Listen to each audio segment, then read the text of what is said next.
see, the topic is DNA. DNA most of the organisms में genetic material है, right?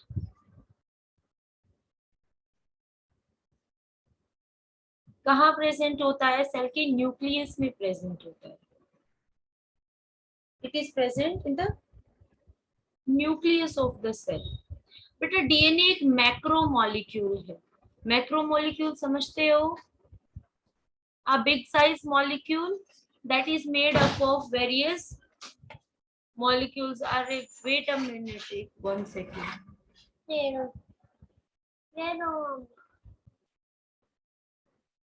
So it's a macromolecule.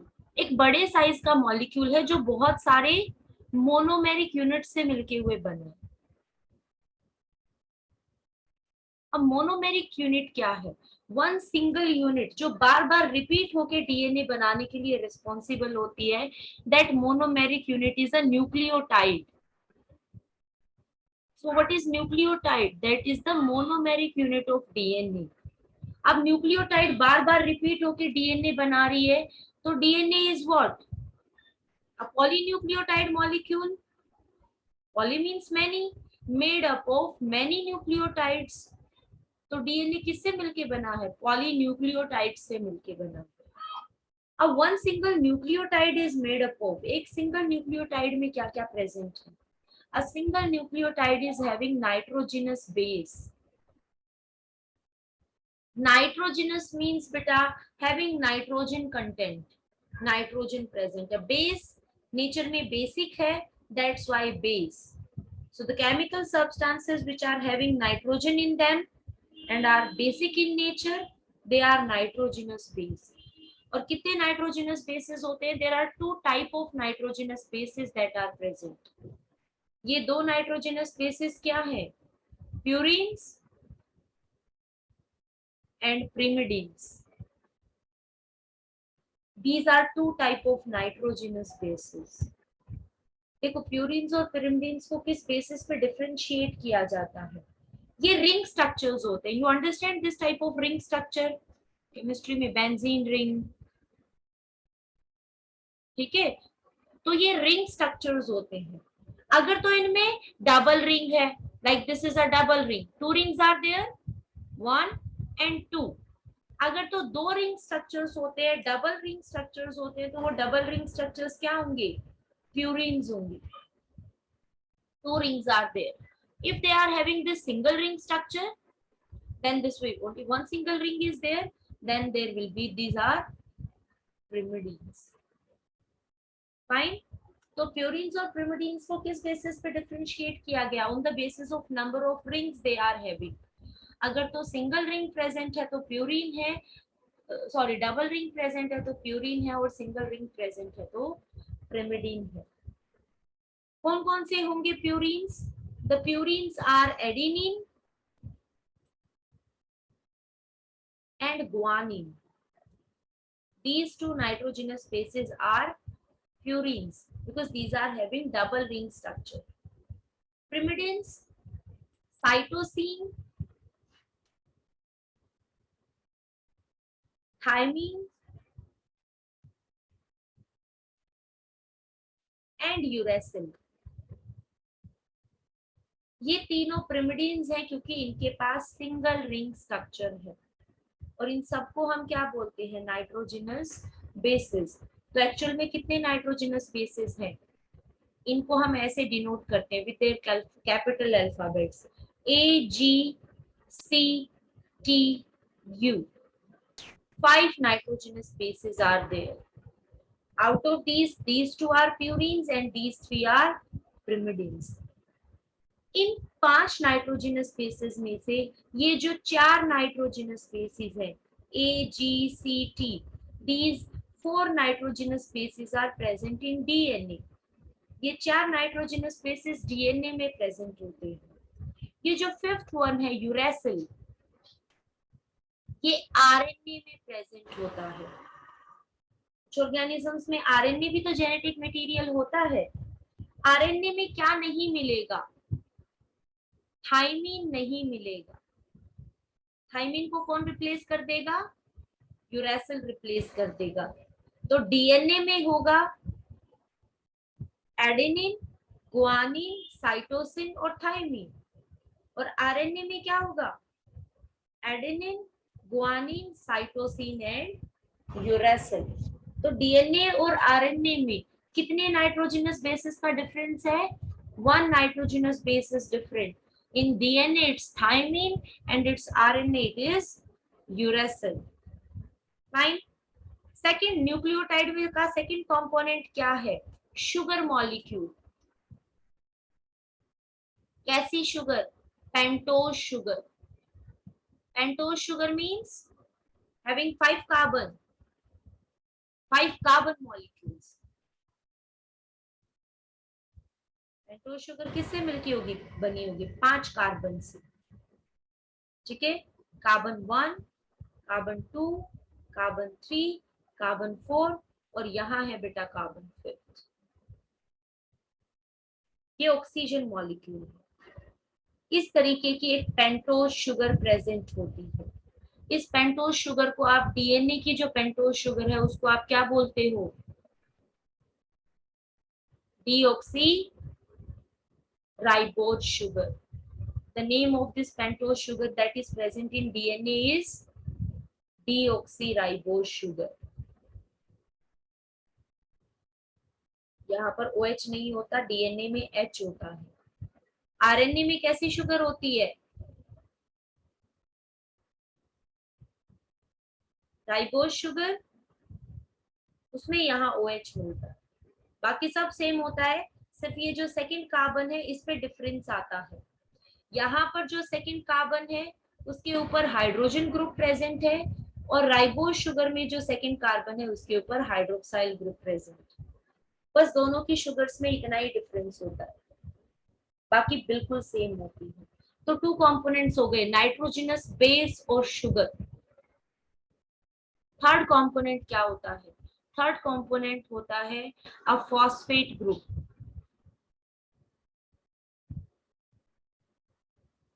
एक phosphate group attached होता है, PO4 2 negative. This is the phosphate group that is attached.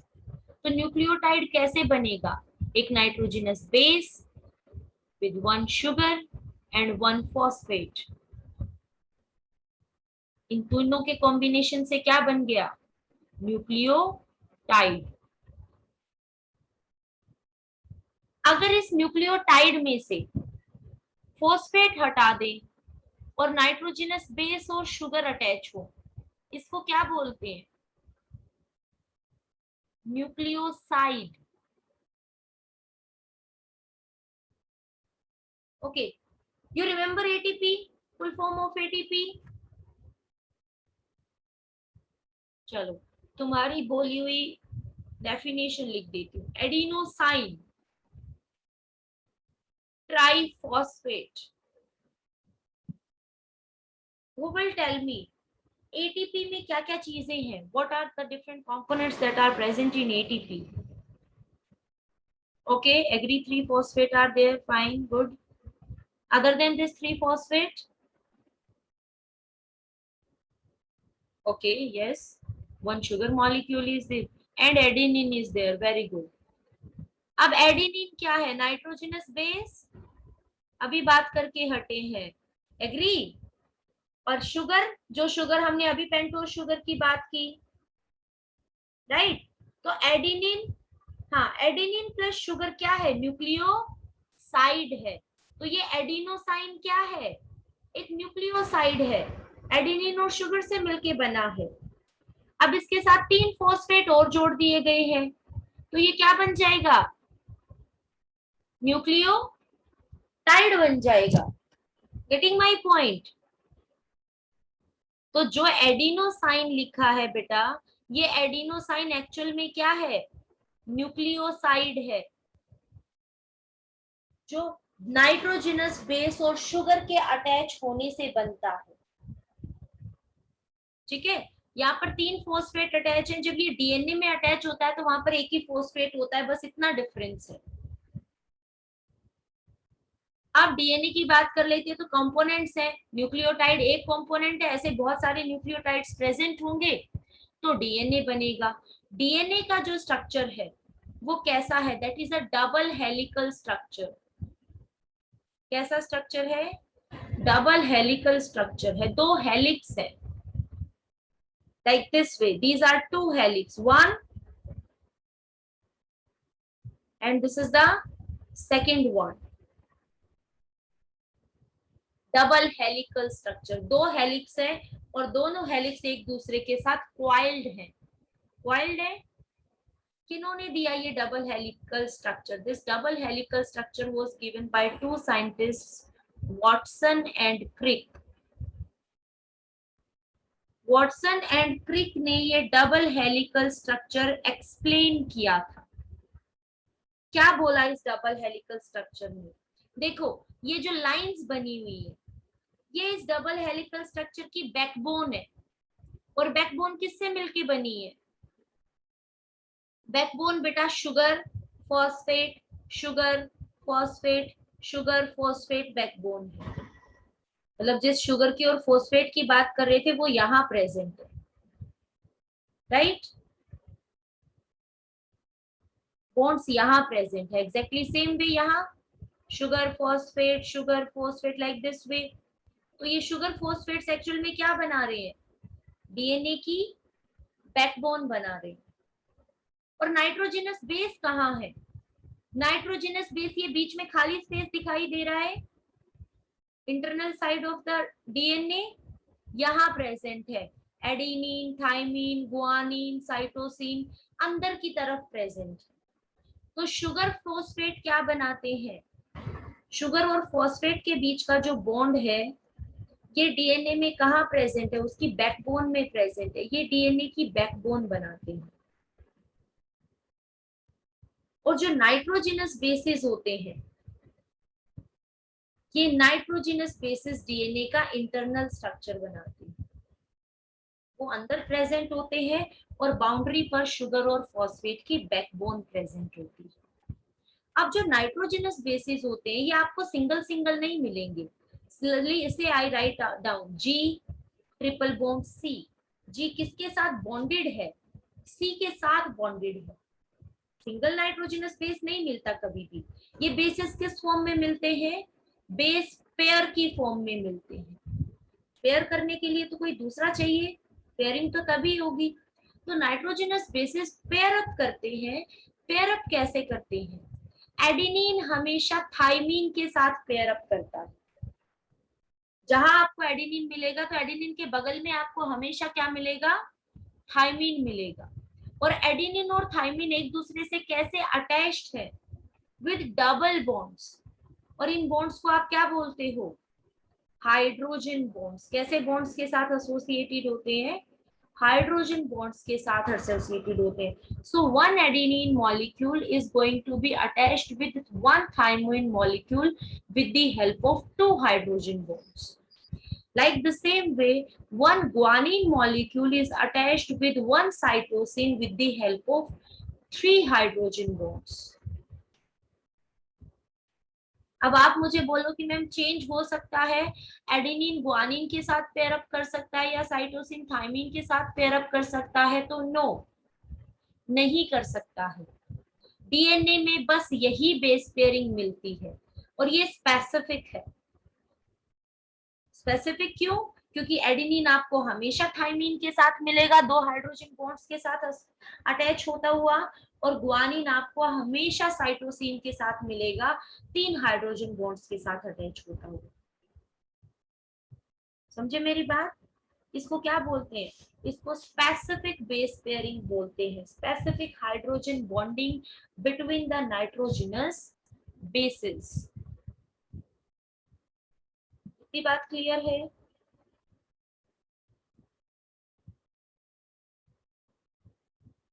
थोड़ा सा और बता देती हूँ, मे बी बेटर क्लियर हो जाए।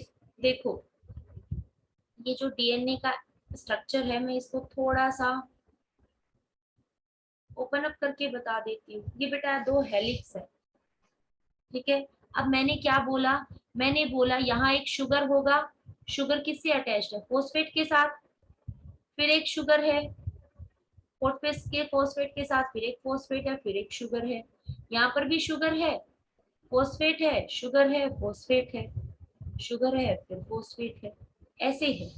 अब शुगर और फॉस्फेट के बीच में जो बॉन्ड बनता है, the name of the bond is phosphodiester bond. क्या नाम है? Phosphodiester bond. तो फॉस्फोडाइस्टर बॉन्ड किस किस के बीच में बना है? शुगर एंड फॉस्फेट, इनके बीच में फॉस्फोडाइस्टर बॉन्ड होता है, वन बॉन्ड। अब शुगर किसके साथ बाइंडेड होती है? शुगर नाइट्रोजनस बेस के साथ बाइंडेड है। से यहाँ पर ये एडेनिन के साथ बाइंडेड है और यहाँ पर ये थाइमीन के साथ बाइंडेड है। तो एक बॉन्ड किसके बीच में बन गया? शुगर और नाइट्रोजनस बेस के बीच में। ये भी शुगर और नाइट्रोजनस बेस है, ये भी शुगर और नाइट्रोजनस बेस है। शुगर और नाइट्रोजनस बेस के बीच में जो ये बॉन्ड है, इसको हम बोलते हैं glycosidic bond. This is glycosidic bond. और तीसरा बॉन्ड कहाँ होगा? इन दोनों के बीच में। कौन सा?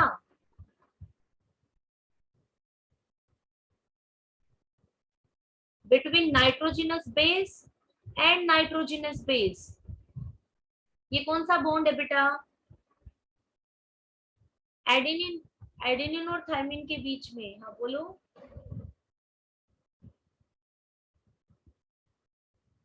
हाँ, हाइड्रोजन बॉन्ड, अभी तो बता के हटी हूँ। हाँ, डबल हाइड्रोजन बॉन्ड है, ये तीसरा बॉन्ड है। डीएनए में ये 3 बॉन्ड्स होते हैं।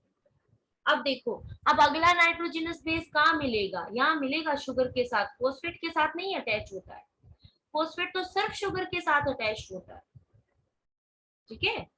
तो अगला यहाँ मिलेगा, सपोज यहाँ जी है, यहाँ पर सी है, तो इन दोनों के बीच में कैसी बॉन्डिंग होगी? Hydrogen bonding. And how many hydrogen bonds? 3 hydrogen bonds.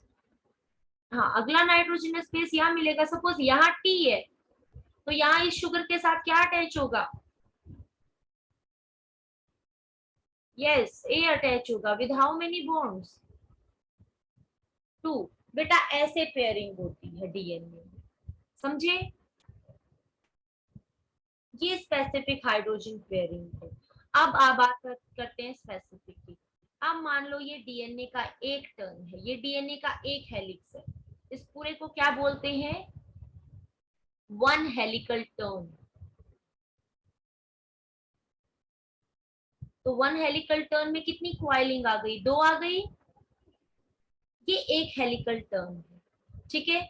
इस एक हेलिकल टर्न में किस तरीके से नाइट्रोजनस बेसिस अटैच होंगे? Right, like this way, sugar के साथ। ये नंबर में कितने होंगे? 10 बेस पेयर्स। कितने होंगे? 10। 5 इसमें और 5 इसमें। तो एक हेलिकल टर्न में टोटल कितने बेस पेयर्स हैं? देखो, ये एक बेस पेयर है, वन बेस पेयर। ये एक बेस पेयर है, ये भी एक बेस पेयर है। अकेला बेस नहीं है, नाइट्रोजनस बेस के साथ दूसरा भी तो अटैच्ड है ना। और दोनों अटैच करके क्या बना लेते हैं? बेस पेयर बना लेते हैं। तो 5 बेस पेयर्स यहाँ होंगे और 5 बेस पेयर्स ही यहाँ होंगे। तो एक हेलिकल टर्न में टोटल कितने बेस पेयर्स हो गए? 10 बेस पेयर्स हो गए। बैकबोन किसकी है? शुगर और फॉस्फेट की बैकबोन है। दिस इज डीएनए, ये डीएनए है। फाइन।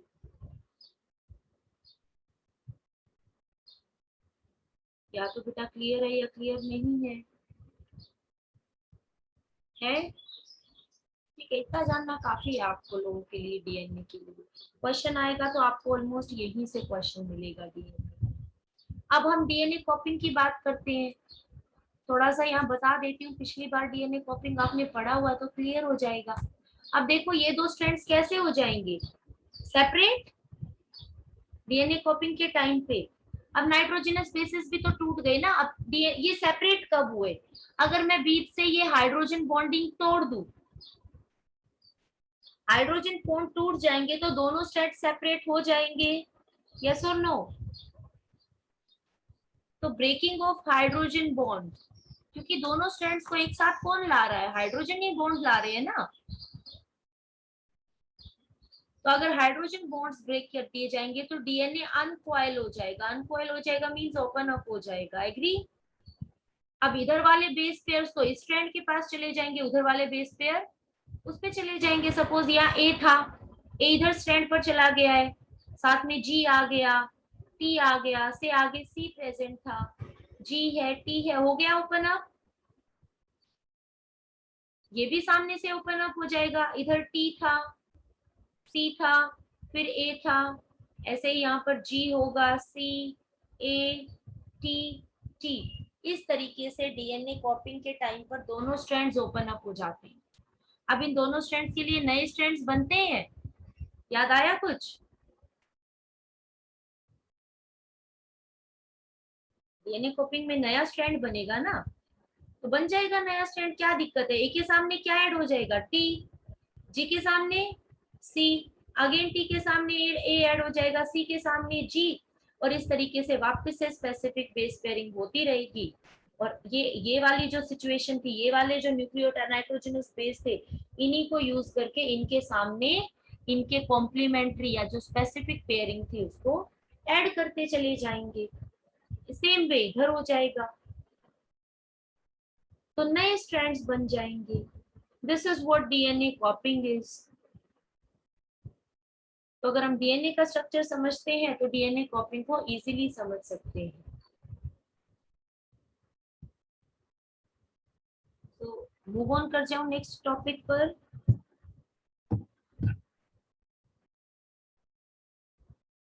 देखो, ये बेटा एक डीएनए स्ट्रैंड है, ठीक है? इस डीएनए स्ट्रैंड पर ये पेयरिंग है। मैं बीच में हाइड्रोजन बॉन्ड नहीं दिखा रही हूँ क्योंकि स्पेस छोटा बन गया है, ये सिर्फ आपको ऐसे दिखा रही हूँ, इस तरीके से।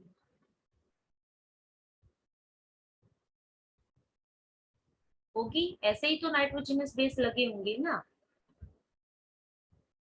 लगे होंगे ऐसे।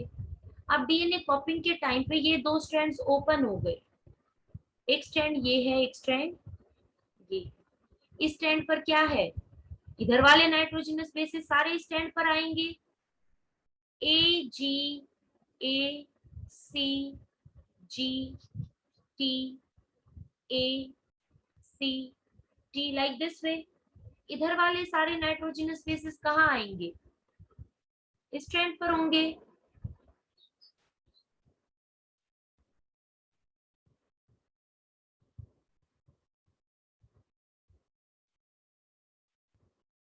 लाइक दिस वे ये डीएनए स्ट्रैंड्स ओपन अप हो गए, कैसे?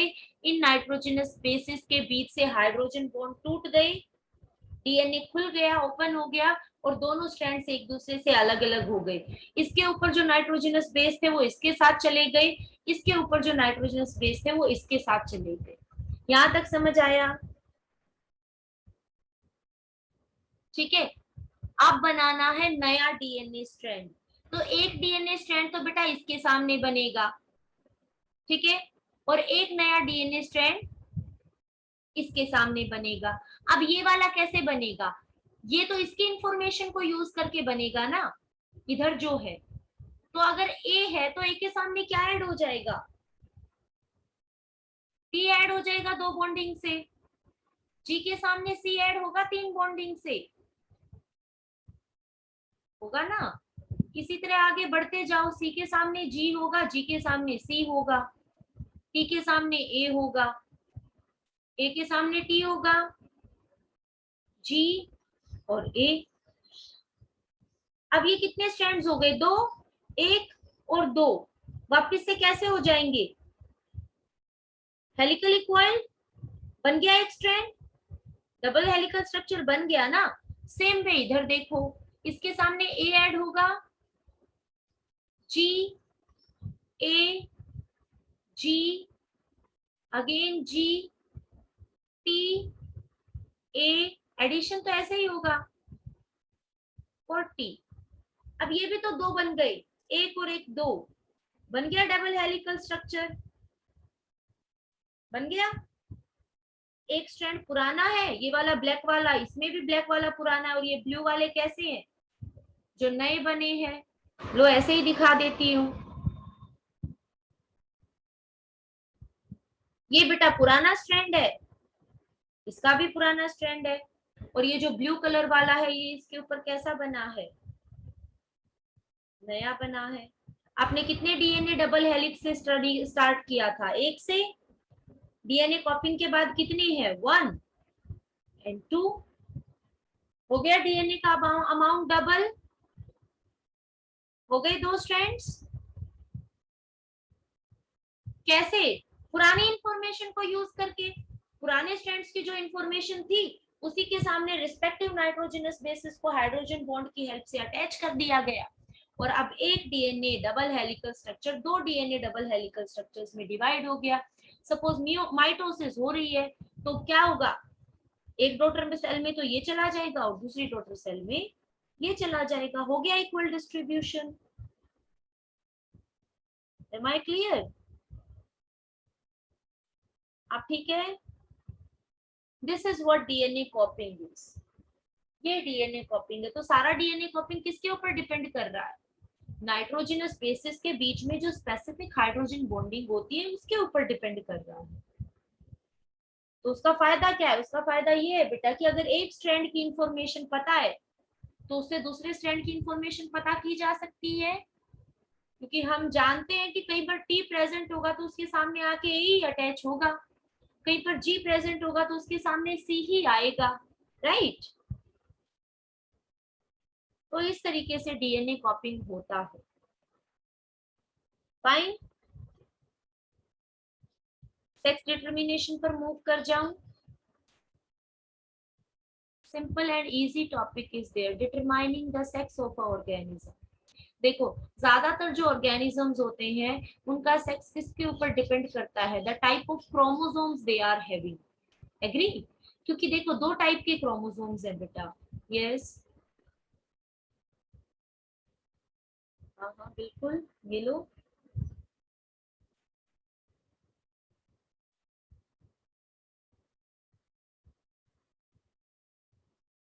बढ़ो आगे। 2 type of chromosomes are there if you remember, autosomes and sex chromosomes, or sex chromosomes are also known as allosomes. Who is coming at this time? Surekha की ID से कौन है बेटा, बहुत लेट हो।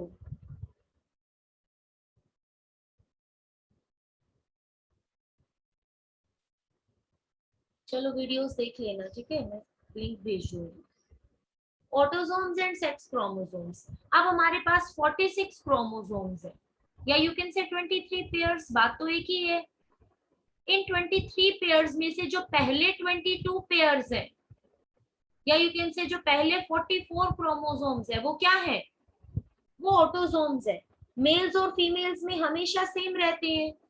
जो लास्ट का पेयर है that is XX and XY, this XX is going to be present in females and this XY is going to be present in males. तो इनसे तो कोई फर्क नहीं पड़ रहा है, क्योंकि ये तो मेल्स में भी बिल्कुल वैसे ही है और फीमेल्स में भी बिल्कुल सेम है। फर्क किन से पड़ रहा है, प्रेजेंस ऑफ सेक्स क्रोमोसोम से फर्क पड़ रहा है। अगर XX प्रेजेंट होगा तो वो ऑर्गेनिज्म फीमेल होगा, और अगर XY प्रेजेंट होगा तो वो मेल होगा, एग्री। तो सेक्स डिटरमिनेशन में एग्जैक्ट रोल कौन प्ले कर रहे हैं, द सेक्स क्रोमोसोम्स। और क्रोमोसोम्स के ऊपर क्या प्रेजेंट होते हैं, जीन्स। तो सेक्स डिटरमिनेशन ये कैसा सेक्स डिटरमिनेशन है, जेनेटिक, राइट। जीन्स या number of type of chromosomes define करने की ऑर्गेनिज्म का सेक्स कैसा होगा। अब यहाँ देखो, आई एम सेइंग जो फीमेल है बेटा वो होमोगैमेटिक होती है, होमोगैमेटिक, यस। जितने भी गैमेट्स बनेंगे सभी तो गैमेट्स में एक्स क्रोमोसोम जाएगा, या कोई दूसरा भी चांस है? नहीं है। 100% of the female gametes are going to carry X chromosomes. These are heterogametic. Why? Because beta 50% of the gametes, हाँ, 50% of the gametes are going to receive X chromosome and 50% of the gametes are going to receive Y chromosome. तो देखो, अगर मैं females के gamete ऐसे लिखूं तो किसी को कोई प्रॉब्लम है? नहीं है, यही बनेंगे फीमेल के गैमीट्स। और मेल के गैमीट्स बेटा ये होंगे, एग्री, एक्स एंड वाई। अरे सर्कल हटा देती हूँ, पुनेट स्क्वायर लिखा है, सर्कल से दिक्कत है, सर्कल हटा देती हूँ। फाइन। अरे बॉक्स में लिखना थोड़ा इजी होता है, साफ सुथरा दिखाई देता है, इसलिए लिख दिया। बिना बॉक्स के लिख लो, कोई प्रॉब्लम नहीं है, आप ऐसे लिख लो। ये हो गया। अब इनको ऐसे क्रॉस करके देख लो, right, X X, X Y, X X, X Y, ये कर लो। मैं बॉक्स में कर देती हूँ, थोड़ा सादा साफ और नीट दिखाई देता है। X X, agree, this also X X, X Y, हाँ एक्स वाई लिखते हैं उसको, एक्स वाई। फाइन। ये दोनों क्या होंगी? फीमेल चाइल्ड, राइट, और दोनों क्या होंगे? मेल होंगे। तो अगर एक कपल के 4 ऑफस्प्रिंग्स हैं बेटा, तो 50% तो उनमें से फीमेल्स हैं और 50% ही क्या है? मेल्स है। तो बेसिकली नेचर में मेल्स और फीमेल्स के बर्थ की प्रोबेबिलिटी कितनी है? इक्वल, 50-50%। हाँ, इक्वल है ना। मेल्स कब बनते हैं? मेल्स तब बनते हैं बेटा जब फीमेल से तो, मदर से तो एक्स क्रोमोसोम आए और फादर से वाई आए। अगर ये कंबाइन करेंगे तो चाइल्ड कैसा होगा? वाई होगा। अगर फीमेल से एक्स आए और मेल से भी एक्स ही आए तो क्या होगा? Female child, agree. तो किसके ऊपर डिपेंड कर रहा है कि मेल चाइल्ड होगा या फीमेल चाइल्ड होगा? अरे फादर के ऊपर डिपेंड कर रहा है, क्योंकि मदर तो हमेशा क्या देने वाली है? एक्स ही तो देगी, उसके पास तो कोई दूसरी प्रोबेबिलिटी ही नहीं है। लेकिन फादर से तो दोनों आ सकते हैं ना, एक्स भी आ सकता है और वाई भी आ सकता है। अब फादर से एक्स आ रहा है या फादर से वाई आ रहा है, उस पर डिपेंड कर रहा है कि गर्ल चाइल्ड है या बॉय चाइल्ड है। तो इसके लिए कौन रिस्पॉन्सिबल होगा? फादर रिस्पॉन्सिबल होगा। 100% रिस्पॉन्सिबिलिटी मेल की होगी, whether the child is going to be a girl child और अ बॉय चाइल्ड। और वैसे नेचर में गर्ल या बॉय चाइल्ड होने की प्रोबेबिलिटी हमेशा इक्वल होती है। Am I clear with this thing? बहुत सारे ऑर्गेनिजम्स लाइक हम ह्यूमन बीइंग्स हैं, ठीक है, इसके अलावा भी आप आसपास जितने ऑर्गेनिजम्स को देखते हो वो सब यही सेक्स डिटर्मिनेशन शो करते हैं। इसको क्या बोलते हैं? X X, X Y type of sex determination, जिसमें फीमेल्स एक्स एक्स होती है और मेल्स क्या होते हैं? एक्स वाई होते हैं। Fine. This is the main sex determination.